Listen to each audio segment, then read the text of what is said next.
প্রিয় দর্শক, ইজি খামার বাড়ির পক্ষ থেকে সবাইকে অভিনন্দন ও শুভেচ্ছা।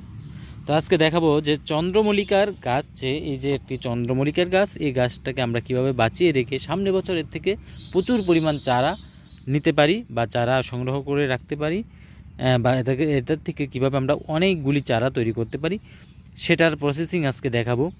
তো প্রথমেই জেনে নিই আসলে চন্দ্রমল্লিকার কিভাবে চারা তৈরি করতে হয়। চন্দ্রমল্লিকার কাটিং থেকে চারা হয়, যে এই যে শাখাগুলি বের হয়েছে এর থেকে কিন্তু কাটিং করে করে আমরা চারা তৈরি করব।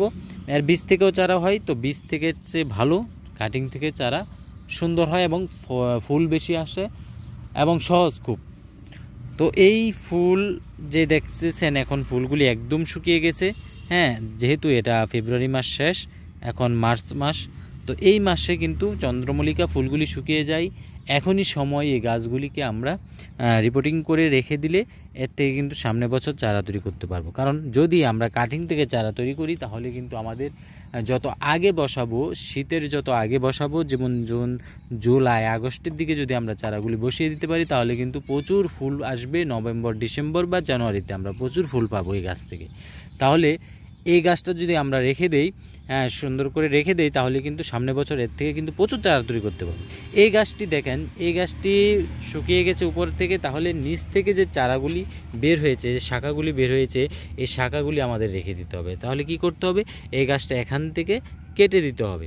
তো এখান থেকে যখন আমি কেটে দেব, গোড়া থেকে 3 ইঞ্চি বা 4 ইঞ্চি রেখে, 2.5 ইঞ্চি 3 ইঞ্চি 4 ইঞ্চি এরকম রেখে আমরা কেটে দেব। কেটে দিয়ে যেই অংশটা থাকবে এই অংশটা আমরা এই অংশতে একটু ফাঙ্গিসাইড গুলিয়ে আমরা দিতে পারি। তাহলে কি হবে, এই অংশটা শুকিয়ে যাবে না বা মারা যাবে না। এখন যে গোড়ার দিকে যে চারাগুলি বের হয়েছে, যে শাখাগুলি বের হয়েছে, এগুলিকে আমাদেরকে জীবিত রাখতে হবে। এখন এই টপটা আমরা কি করব, যে প্রচুর রৌদ্রের মধ্যে না রেখে একটু ছায়াযুক্ত স্থানে, কিছু রোদ আসে কিছু রৌদ্র ছায়া আছে, এইরকম স্থানে রেখে দেবো, যে কিছু রৌদ্র পাবে এবং কিছু ছায়া থাকবে। এরকম রেখে আমরা নিয়মিত পানি, যদি পানি শুকিয়ে যায় পানি স্প্রে করে দিব, পানি দিয়ে দিব, তাহলে আমাদের এই গাছটি কিন্তু টিকে থাকবে। এবং এই গাছটি যখন আস্তে আস্তে বড় হবে, আমরা এটার থেকেই কিন্তু চারা তৈরি করতে পারবো। আর তিন মাস পর বা 2-3 মাস পরেই কিন্তু এর থেকে চারা তৈরি করতে হবে। তাহলে এই 2-3 মাস আমাদের এই গাছটাকে জীবিত রাখতে হবে। এভাবেই কিন্তু চন্দ্রমল্লিকার গাছ থেকে চারা তৈরি করা খুব সহজ এবং খুব সহজেই কিন্তু হয়।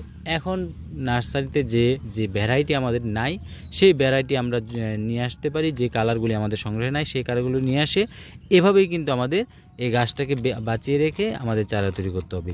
এভাবে পোনিং করেই কিন্তু চারা তৈরি করতে হয়, বা এখান থেকে চারা তৈরি করা খুবই সহজ। এর গোড়া থেকে প্রত্যেকটা গাছের নার্সারিতে যে আমরা দেখব, বা আমাদের বাড়িতে যদি গাছ থেকে থাকে, যে গাছগুলি এরকম শুকিয়ে গেছে, পাতা বা ফুলগুলি শুকিয়ে গেছে, গাছটা মনে হয় মরে যাচ্ছে, অনেকেই ফেলে দেন। ফেলে না দিয়ে যদি আমরা এভাবে কেটে রেখে দেই, মূল গাছটা কেটে দেই এবং এর নিচের গোড়ার অংশ যে শাখাগুলি বের হয় এগুলি যদি রেখে দেই, তাহলে সামনে বছরে কিন্তু এখান থেকে আমরা ফুল নিয়ে আসতে পারবো। এখান থেকে চারাও তৈরি করতে পারবো, অনেকগুলি চারা এখান থেকে আমরা তৈরি করতে পারবো।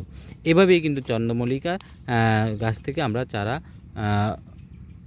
সংগ্রহ করে রাখতে পারি, বা সামনে বছরের জন্য কিন্তু আমরা চারা নেওয়ার জন্য আমরা গাছটাকে জীবিত রাখতে পারি।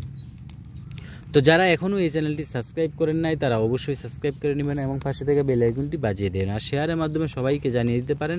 এই সম্পর্কিত নার্সারি সম্পর্কিত বা কৃষি সম্পর্কিত অনেক ভিডিও কিন্তু এই চ্যানেলে আপলোড করা হয়। যারা এখনও এই চ্যানেলটা ভিতরে যে দেখেন নাই তারা দেখে নিতে পারেন। যদি ভালো লাগে তাহলে শেয়ার করে দিতে পারেন বন্ধুবান্ধবের কাছে, এবং যাদের এই চ্যানেলটি